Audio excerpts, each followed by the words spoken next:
Je vous salue tous dans le précieux nom de notre Seigneur et Sauveur Jésus-Christ. Je bénis son nom pour cette grâce de pouvoir encore partager avec vous sa parole. Et je prie que sa joie et sa paix continuent à vous accompagner. Je vais vous prier d'incliner la tête avec moi. Père de gloire, merci pour ce moment. Que le Saint-Esprit nous enseigne à te voir et que ta parole nous fasse du bien. Au nom de Jésus-Christ. Amen. Bien-aimés dans le Seigneur, nous voulons parler d'un thème que le Seigneur nous a mis à cœur, pour nous tous bien sûr, qui s'intitule comme suit, « Apprendre à honorer Dieu ». Apprendre à honorer Dieu. Il est important, bien-aimés dans le Seigneur, que nous sachions que nous ne sommes pas dans ce monde par hasard. C'est vrai, la science nous donne l'origine de l'homme autrement. C'est vrai, les hommes parlent de la création autrement. Mais nous sommes de ceux-là qui croient que le monde, ainsi que tout ce qu'il renferme, et y compris l'espèce humaine, ont été créés par Dieu. Et que c'est Dieu-là qui a créé toute chose, ne l'a pas fait au hasard, ne l'a pas fait pour rien. Il l'a fait parce qu'il a un but derrière. Vous savez, quand on conçoit les choses de cette manière, ça nous prédispose à être favorable à ces dieux. Ça nous prédispose à le chercher. Et ce qui est beau, quand vraiment on le cherche de tout son cœur, il se révèle et confirme qu'il existe effectivement. Donc là, j'aimerais vraiment exhorter tous ceux qui croient que Dieu n'existe pas, tous ceux qui se disent que Dieu n'est pas réel. Commencez à les chercher, disposez vos cœurs. Il va se faire découvrir et il vous confirmera qu'il existe. Bien aimé, moi qui vous parle, je n'ai plus aucun nombre de doutes. Dieu est réel, Dieu existe. C'est lui qui a créé les cieux et la terre. C'est lui qui m'a créé dans ce monde. C'est lui qui vous a créé, même si vous l'ignorez. Et sachez qu'il a un plan pour vous. Mais il attend une chose de votre part. C'est que vous puissiez l'honorer. Dieu veut que l'homme qu'il a créé puisse l'honorer. C'est très important, bien aimé. Dieu veut que l'homme qu'il a créé à son image et à sa ressemblance puisse le chercher et l'honorer. Vous vous posez peut-être la question de savoir, mais honorer Dieu, c'est quoi? De quelle manière je vais le faire? Un Dieu que je ne vois déjà pas physiquement, bon, je vais l'honorer comment? Non, bien aimé, vous ne voyez pas Dieu physiquement, c'est vrai. Mais Dieu est présent dans la création. Dieu est présent en chacun de nous. Dieu est présent autour de nous. Et nous pouvons ne peut-être pas le voir avec nos yeux physiques, mais nous pouvons décider à commencer à le voir par l'œuvre de la création. Nous pouvons décider de commencer à le voir dans notre prochain. Nous pouvons décider de commencer à le voir, alléluia, par rapport aux événements qui se passent dans le monde. Et ça, c'est déjà une première manière de l'honorer. Mais nous devons apprendre ça. Vous vous êtes déjà posé la question de savoir qu'est-ce qui fait que le soleil se lève le matin et que vers le soir commence à se coucher jusqu'à disparaître. Et quand le soleil se couche automatiquement, la lune reprend la place. Vous n'avez jamais cherché à savoir qu'est-ce qui se passe, qui régule toutes ces choses. Comment ça se fait pendant des générations, des siècles. Et ça se fait automatiquement en suivant un cycle qui est établi. Vous ne vous êtes jamais posé la question? Tout le cours d'eau qui se déverse dans la mer ne se remplit jamais. Et ces cours d'eau qui se déversent dans la mer ne finissent jamais. Donc il y a toujours, bien aimé, il y a beaucoup de choses, même dans la nature, quand nous les observons, bien aimés, ça nous fait croire qu'il y a un Dieu qui a créé toutes ces choses et qui est en train de les réguler chaque jour. Observez une plante. Vous mettez une graine dans le sol. Après, vous revenez quelques jours après, ça commence à pousser, c'est une petite plante qui pousse. Après, ce sont des feuilles. Et puis, ça devient un grand arbre. Ça porte des fleurs et des fruits. Bien aimé, ça ne vous interpelle pas. La science vous dira c'est une molécule qui a fait ceci, qui a fait... Bien aimé, écoutez, à l'origine de toutes choses, il y a Dieu. Et apprendre à honorer Dieu, c'est apprendre dans un premier temps à reconnaître son existence. Ça, c'est très important. C'est vraiment la première étape. Reconnaître que Dieu existe et qu'il est le créateur de toutes choses. Nous allons lire un passage dans la parole de Dieu. Jean 1. Jean 1 à partir du premier verset.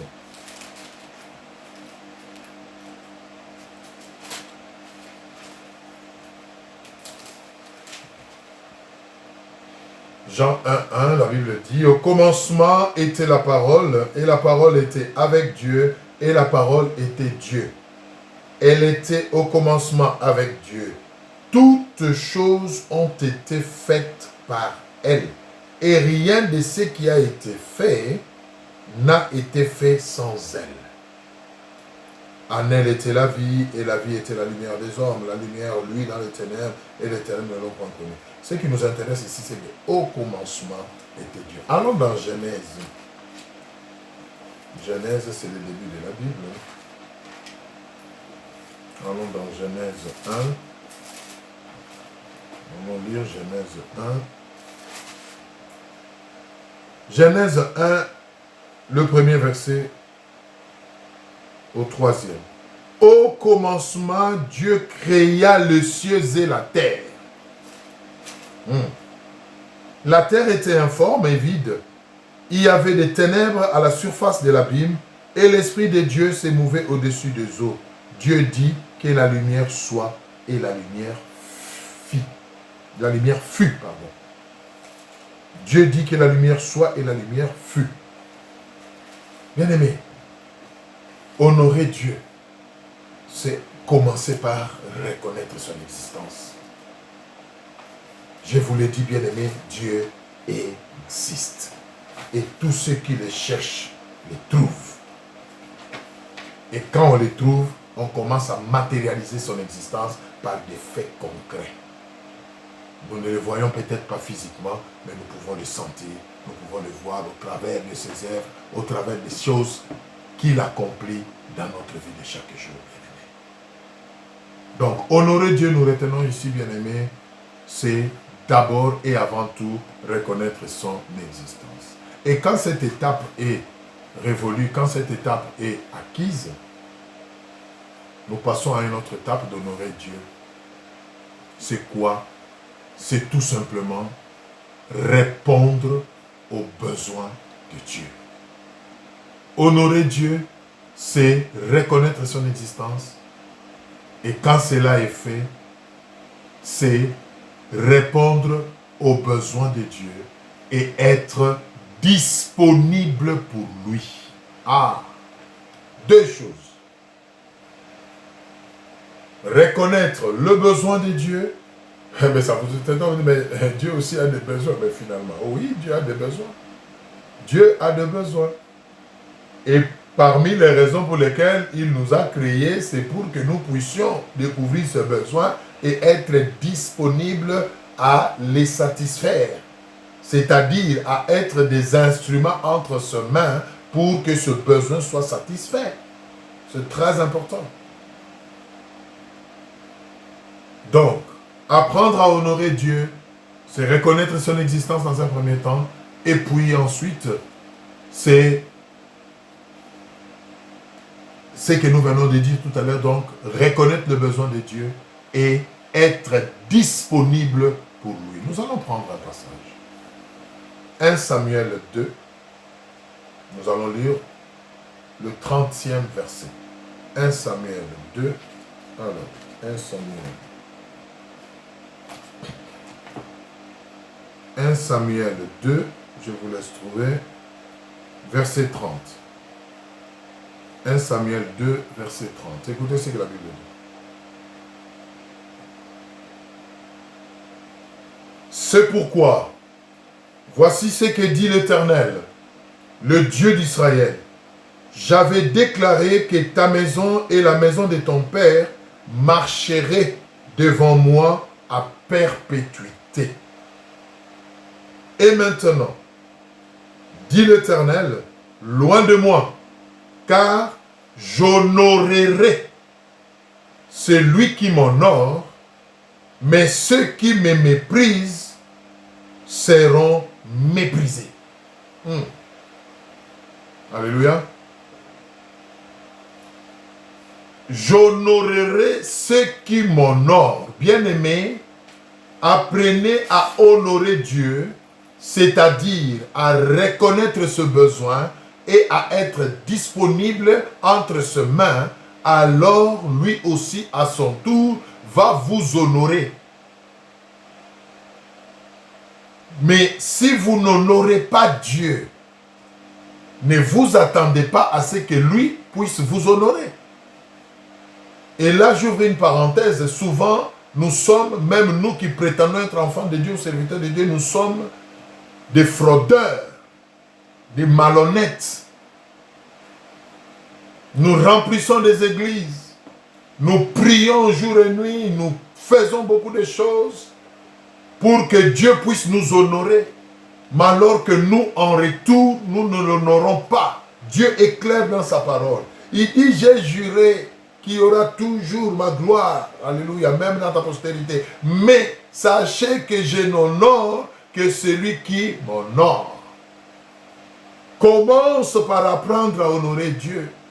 Et tu seras étonné de la manière dont, en retour, Dieu va aussi t'honorer. Et dites-moi, bien-aimé, si Dieu t'honore, imagine, Dieu le créateur de toutes choses, de tout puissant, pour qui rien n'est impossible, se met à t'honorer. Qu'est-ce qui va se passer? Mais il veut d'abord que toi, sa créature, son enfant, tu puisses commencer par l'honorer. C'est très important. Et je le répète, honorer Dieu, c'est reconnaître son existence dans un premier temps et ensuite découvrir ce besoin. Nous allons voir ces besoins-là de Dieu et être disponible entre ses mains pour être utilisé afin que ce besoin-là soit satisfait. Prenons un autre passage. Donc là, nous venons de lire 1 Samuel 2,30. Celui qui m'honore, je l'honorerai. Et Dieu précise, celui qui me méprise, je le mépriserai. Il sera méprisé aussi. Vous qui ignorez Dieu, vous qui reléguez Dieu au second plan, si vous êtes honnête, regardez juste votre vie, vous verrez que vous n'avez pas la paix. Vous verrez que les choses semblent marcher, mais en réalité ne marchent pas. Vous le savez avec un peu d'honnêteté.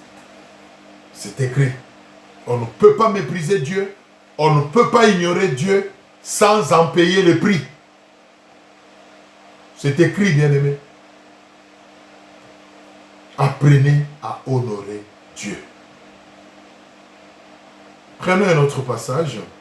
Ézéchiel 22, 30. Ézéchiel 22. Ézéchiel 22, 30. Ézéchiel 22, 30. Écoutez ce que la Bible dit. Ézéchiel 22, 30. La Bible dit ceci. Oh, c'est merveilleux. Ici, nous commençons à voir maintenant les besoins de Dieu. N'est-ce pas? Le besoin de Dieu. Je cherche parmi eux un homme qui élève un mur, qui se tienne à la brèche devant moi en faveur du pays, afin que je ne le détruise pas. Mais je n'en trouve point. Je n'en trouve point. Voilà un premier besoin et un besoin principal de Dieu. Dieu dit, je cherche parmi eux un homme. Dieu regarde parmi les hommes et les femmes qu'il a créés, parmi les nations qu'il a créées, parmi tous ceux qu'il a fait. Je cherche un homme qui soit disponible, alléluia, à élever un mur et à se tenir à la brèche. Élever un mur et se tenir à la brèche. La brèche, c'est un espace sur le mur où vous vous tenez justement pour implorer Dieu, n'est-ce pas? Implorer la faveur de Dieu afin que Dieu puisse agir et ne pas détruire. Bien-aimé, Dieu n'a pas créé ce monde pour le détruire. C'est le péché et le dérapage du monde, de l'homme, qui fait que le monde soit dans cet état. Même si aujourd'hui l'homme ne veut pas reconnaître que c'est à cause de lui que le mal a battu le plein. Dieu n'a pas créé le mal, bien-aimé. Non, c'est la désobéissance de l'homme qui a amené le mal dans le monde. Et le monde est dans cet état dans lequel il se trouve. Et Dieu dit, mon besoin, c'est qu'il y ait quelqu'un qui reconnaisse cela et qui se tienne dans ma présence. Élever un mur et se tenir à la brèche, c'est passer du temps dans la présence de Dieu, passer du temps dans l'intercession, passer du temps dans la prière, plaider la cause de ce monde qui va à la perdition, afin que Dieu ne puisse pas les détruire, mais que Dieu puisse sauver les âmes. Voilà le besoin principal de Dieu. Mais il dit, je cherche quelqu'un, je ne le trouve pas. Personne n'est disponible pour moi. Et pourtant, je ne veux pas détruire. Le mal est tel que le monde est voué à la destruction. Mais ce n'est pas ce que je veux. Je veux qu'il y ait quelqu'un qui intercède. Je veux qu'il y ait quelqu'un qui porte le fardeau. Oh, bien-aimé dans le Seigneur, vous êtes heureux si vous répondez à ce besoin de Dieu. C'est ça, honorer Dieu. Mais qui est prêt à le faire? Dieu cherche quelqu'un qui va prier, implorer sa miséricorde pour que le monde ne soit pas détruit, pour que les hommes ne soient pas détruits.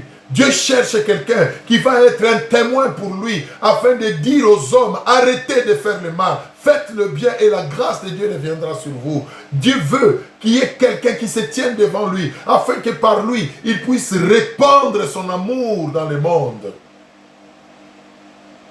Mais personne n'est disponible pour Dieu. Il dit, je ne trouve personne. Répondre aux besoins de Dieu, c'est être disponible entre ses mains. C'est se tenir dans sa présence. C'est chercher sa face. C'est intercéder pour que sa main s'étende. Bien aimé, la Bible dit, Dieu ne veut pas la mort du méchant, mais il veut que le méchant puisse se repentir et qu'il aille la vie. Toi qui prétends être enfant de Dieu, tu t'estimes heureux d'être sauvé. Mais est-ce que toute ta famille est sauvée? Le besoin de Dieu est que par toi, toute ta famille soit sauvée. Voilà pourquoi Acte 16, 31 dit, crois seulement et tu seras sauvé, toi et ta famille. Depuis que tu es sauvé, qui d'autre dans ta famille est sauvé grâce à toi? Est-ce que tu leur parles de Jésus? Est-ce que tu te tiens devant le Seigneur pour intercéder et prier pour leur salut? C'est ça le besoin de Dieu, que les âmes soient sauvées. La Bible dit, quand une âme se convertit, alléluia, il y a une grande joie dans le ciel. Il n'y a pas une grande joie dans le ciel quand toi tu te maries? Il n'y a pas une grande joie dans le ciel quand tu as un bon travail? La Bible ne le dit pas. Il n'y a pas un grand travail quand tu gagnes une grande joie au ciel quand tu es guéri de ta maladie? Non.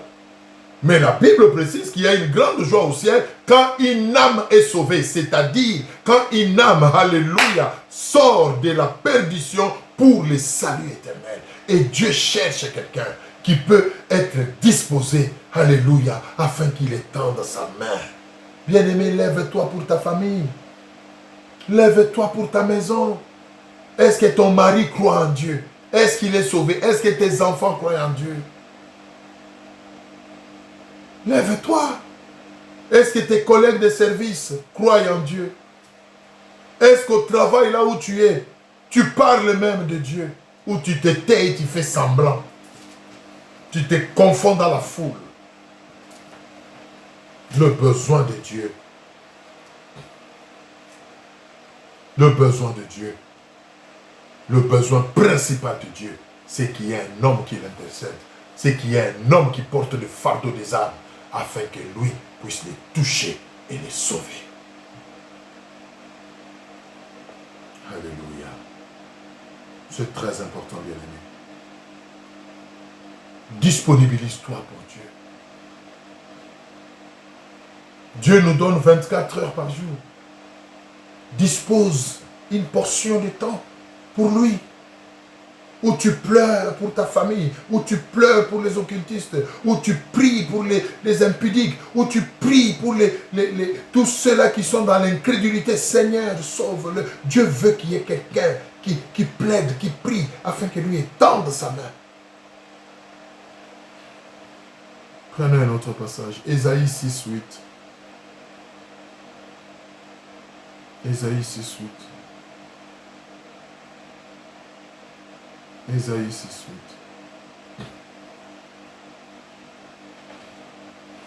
Ésaïe 6:8. Nous allons lire. Ésaïe 6:8. La Bible dit ceci. Ésaïe 6:8.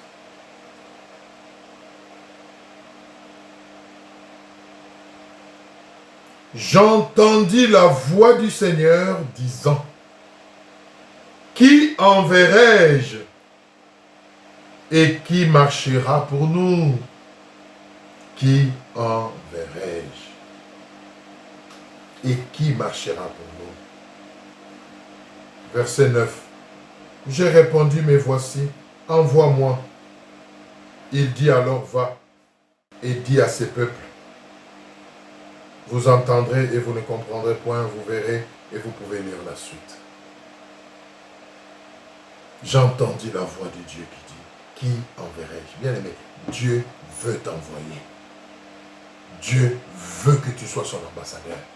Dieu veut passer par toi pour le salut des âmes, pour répandre son amour. Il y a des gens qui souffrent dans ce monde, qui ont besoin de l'amour de Dieu. Et Dieu cherche un canal, Dieu cherche un vase dans lequel il va déverser son amour dans sa plénitude pour que ça puisse se répandre.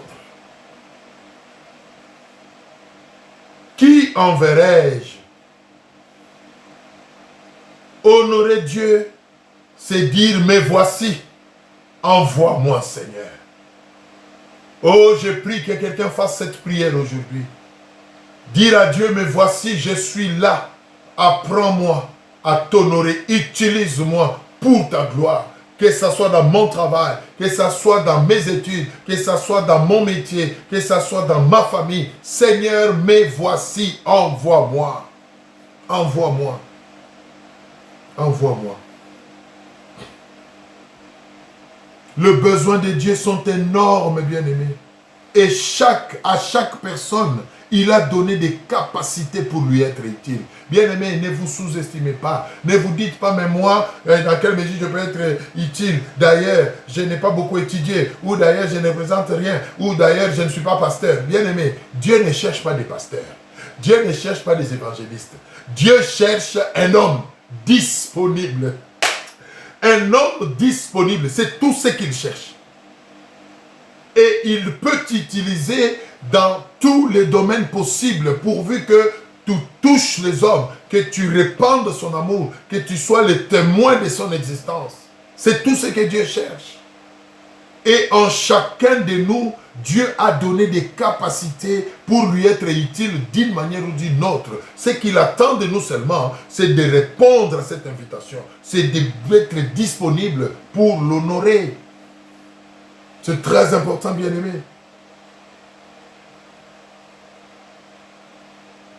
C'est très important, bien-aimé. Vous vous dites, mais comment moi je vais honorer Dieu? Non, bien aimé, honorer Dieu, c'est répondre à son besoin. et nous venons de les voir. Son besoin, c'est que le monde soit touché, c'est que le monde sache qu'il existe, c'est que la famille soit sauvée, c'est que les hommes, les âmes soient sauvées. Et tu te dis, mais moi je ne suis pas pasteur, moi je ne suis pas un ecclésiastique. Et comment est-ce? Non, bien aimé, Dieu peut utiliser tout le monde. Il a donné des capacités à tout le monde. Dieu peut t'utiliser dans ton métier. Tu peux être un médecin, mais un instrument entre les mains de Dieu dans la médecine. Alléluia. Pour que l'on sache que Dieu existe. Tu peux être un ingénieur, mais un instrument entre les mains de Dieu dans ton domaine pour que l'on sache que Dieu existe. Servir Dieu, ce n'est pas seulement être un pasteur, ce n'est pas seulement être, je ne sais pas moi, prophète. Non, bien-aimé, on peut servir Dieu dans tous les domaines de la vie. Sois un bon médecin, un médecin modèle qui reflète l'image de Christ qui est en lui. C'est ça, servir Dieu. C'est ça, honorer Dieu. Quand tes malades reconnaîtront qu'au-delà de la science, il y a un Dieu qui a créé l'organisme humain. Ils sauront, alléluia, qu'en plus de prendre les médicaments, ils doivent aussi implorer ce Dieu. Si cela vient de toi, c'est ça, honorer Dieu dans ton métier. Tu es un juge, sois un juge honnête. Pas un juge corrompu qui prend des pourboires et qui donne raison à celui qui a tort. Quand tu fais bien ton travail, quand tu es honnête et juste dans ton métier, dans ce que tu fais, c'est ça honorer Dieu, c'est ça servir Dieu. Parce qu'on verra la différence entre toi et les autres. Et on saura, alléluia, pourquoi toi tu es différent. Les gens viendront poser la question, mais pourquoi toi tu ne fais pas ce que tout le monde fait? Pourquoi toi tu n'es pas comme tous les autres? Mais ça sera une opportunité pour toi de les regarder dans les yeux et de leur dire, moi, j'appartiens à Dieu. C'est un témoignage. Voilà pourquoi la Bible dit, vous êtes la lumière du monde. La lumière éclaire partout. Dans ton domaine, tu peux briller comme une lumière et faire voir que Dieu existe. Donc, vous comprendrez qu'il n'y a pas d'excuse possible. Hein? Moi, je ne suis pas un pasteur, je n'ai pas été à l'école biblique. Ce n'est pas l'école. Dieu ne dit pas s'il cherche qui a été à l'école biblique. Non, il cherche un homme disponible. Alléluia. Peu importe ce dans quoi tu es, disponibilise-toi. Tu seras étonné de ce que Dieu fera. Et il a mis dans chaque homme la capacité de lui être utile d'une manière ou d'une autre. Bien-aimé, rentrez en vous-même, vous verrez qu'il y a des choses pour lesquelles vous pouvez être utile au royaume de Dieu. Ça peut être votre métier, ça peut être les talents que le Seigneur a mis en vous. Mettez-les à sa disposition. Alléluia. C'est très important, bien-aimé. Qui enverrai-je?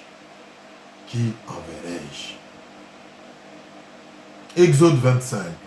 Non, commençons par Matthieu. Matthieu 23 à 8. Matthieu 20, 3 à 8. Nous sommes toujours en train de lire la parole de Dieu avant qu'on puisse prier. Matthieu 23 à 8. Matthieu 23 à 8. La Bible dit ceci. Matthieu 23 à 8. Écoutez ce que la Bible dit. Il sortit vers la 3e heure, et il en vit d'autres qui étaient sur la place sans rien faire. Il leur dit, allez aussi à ma vigne, et je vous donnerai ce qui sera raisonnable. Et ils y allèrent. Il sortit de nouveau vers la 6e heure, et vers la 9e, et il fit de même. Étant sorti vers la 11e heure, il en trouva d'autres qui étaient sur la place, et il leur dit, pourquoi vous tenez-vous ici toute la journée sans rien faire? Sans rien faire. Pourquoi? Ils lui répondirent, c'est que personne ne nous a loués. Allez aussi à ma vigne, leur dit-il. Allez aussi à ma vigne. Quand le soir fut venu, le maître de la vigne dit à son intendant, appelle les ouvriers et paye-leur les salaires en allant des derniers aux premiers. Bien-aimés, ici c'est un appel que Jésus illustre par une vigne où on est en train de recruter les ouvriers pour travailler.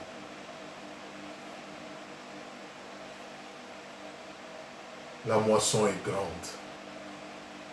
Le Seigneur a besoin d'ouvriers dans sa moisson. Chacun selon ses dons, chacun selon sa grâce, chacun selon les capacités que Dieu lui a données. Tout le monde peut être utile à l'œuvre de Dieu à son niveau. Pourquoi restez-vous là sans rien faire? Le Seigneur pose la question. Pourquoi? Qu'est-ce que vous faites pour Dieu, frère? Qu'est-ce que vous faites pour Dieu? Vous allez dire, non, moi je vais à l'église. Aller à l'église, c'est une bonne chose. Mais ça, ce n'est pas servir Dieu. Qu'est-ce que vous faites? Mettez la main dans la pâte. Apportez votre pierre à l'édifice de l'œuvre de Dieu. De l'amour de Dieu. Du témoignage de Christ. C'est ce que le Seigneur attend de nous. Et ce que j'aime, la Bible dit, à la fin, il dira, donnez à chacun son salaire. Bien-aimé, il n'y a pas un bon payeur que le Christ.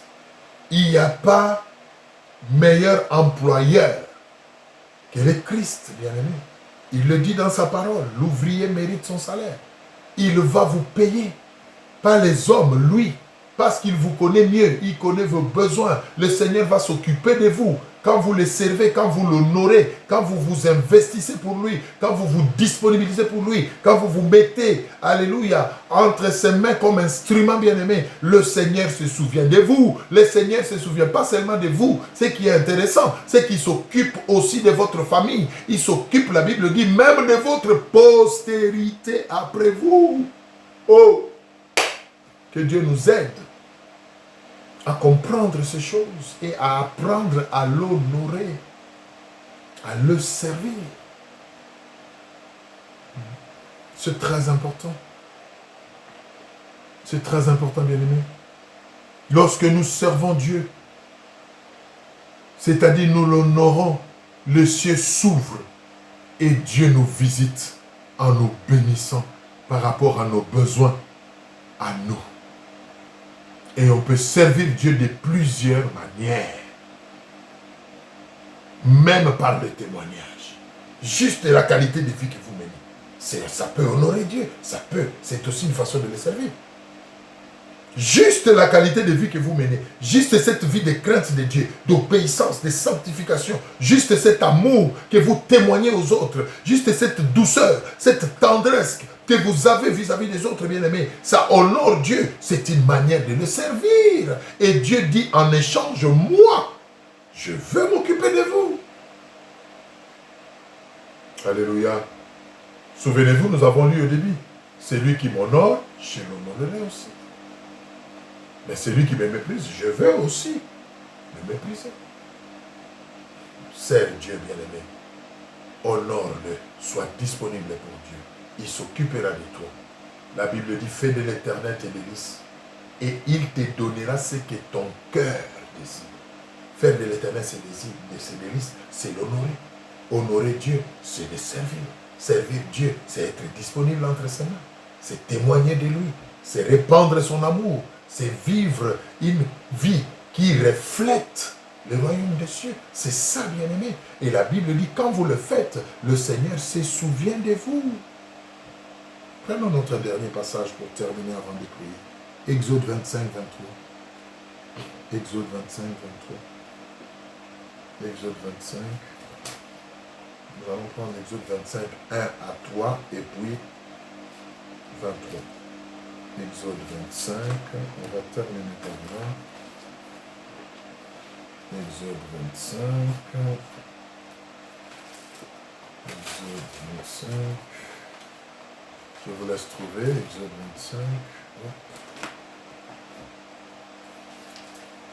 Exode 25. Oh, la parole de Dieu, elle est merveilleuse.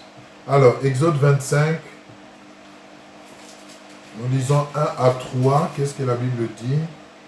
L'Éternel parla à Moïse et dit, parle aux enfants d'Israël qu'ils m'apportent une offrande.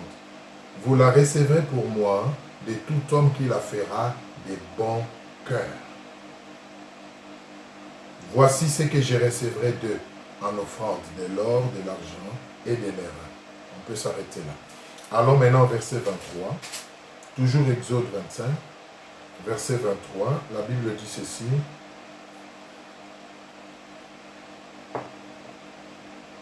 Exode 25.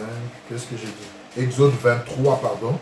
Allons dans Exode 23, 25. J'ai un verset, excusez-moi. Exode 23, 25. Ça doit être ça. Exode 23, 25. Vous servirez l'Éternel, votre Dieu.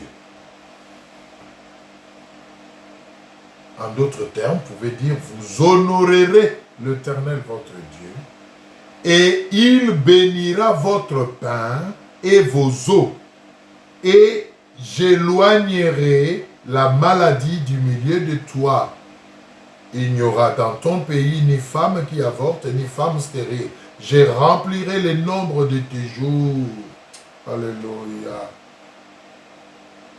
J'enverrai ma terreur devant toi. Je mettrai en déroute tout le peuple chez lequel j'ai tombé. Mais regardez les promesses que le Seigneur fait.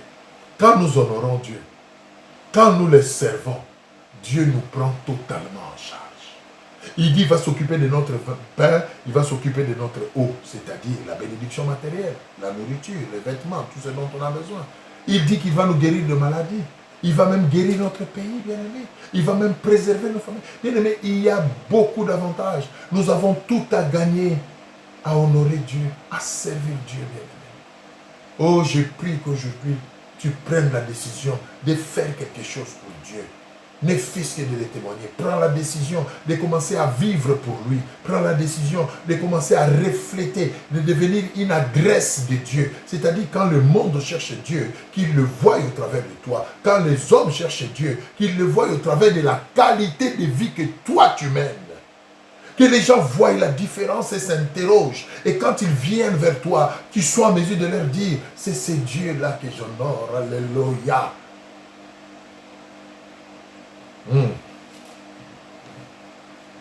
Apprendre à honorer Dieu. Êtes-vous prêt à apprendre à honorer Dieu? Vous avez suffisamment honoré les hommes. Vous vous êtes suffisamment honoré vous-même. Vous avez honoré les autres. Vous avez honoré la nature. Vous avez honoré beaucoup d'autres choses, sauf le Créateur. Il est temps, bien-aimé, d'honorer celui qui est digne, d'honorer celui qui mérite. C'est Dieu-là qui vous a créé. Je vais vous inviter à incliner la tête.